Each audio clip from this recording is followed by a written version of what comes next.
In 1865, John Stetson designed his iconic hat, known as the Boss of the Plains.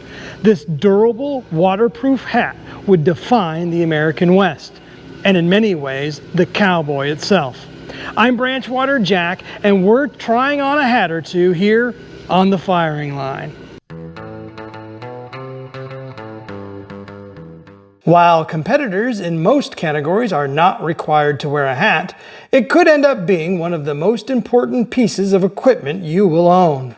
A good hat protects you from the damaging rays of the sun and hot brass that may spring out of your rifle.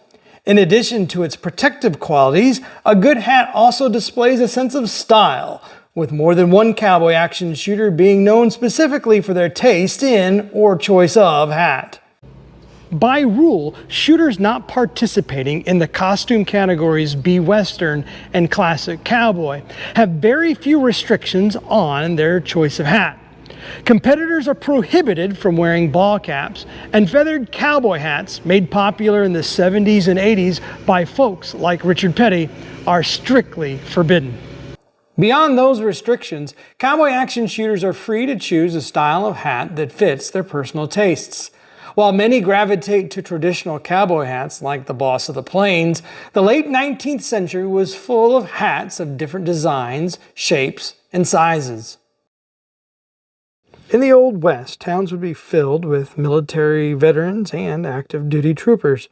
Military hats like kepis, bummers, or campaign hats are all popular options for someone wanting to display just a little bit of that military history.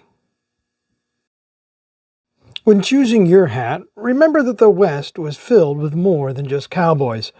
Townsfolk would be seen sporting all the latest in hat fashion. For most competitors, straw hats of traditional designs are allowed, and many people prefer to wear a straw hat, especially in warmer climates. So, what do you look for in a good quality hat? What are some of the things that drew you to your current hat? Leave a comment down below. Terribly underrepresented in our hobby is the bowler hat. So while there are few restrictions that you need to take into consideration when selecting your hat, just know that a good quality hat will last you for years, offering you protection from the elements, shade from the sun, and maybe even an identity of your own. So grab your hat and your 6 guns and head on over to your nearest range, where we'll see you on the firing line.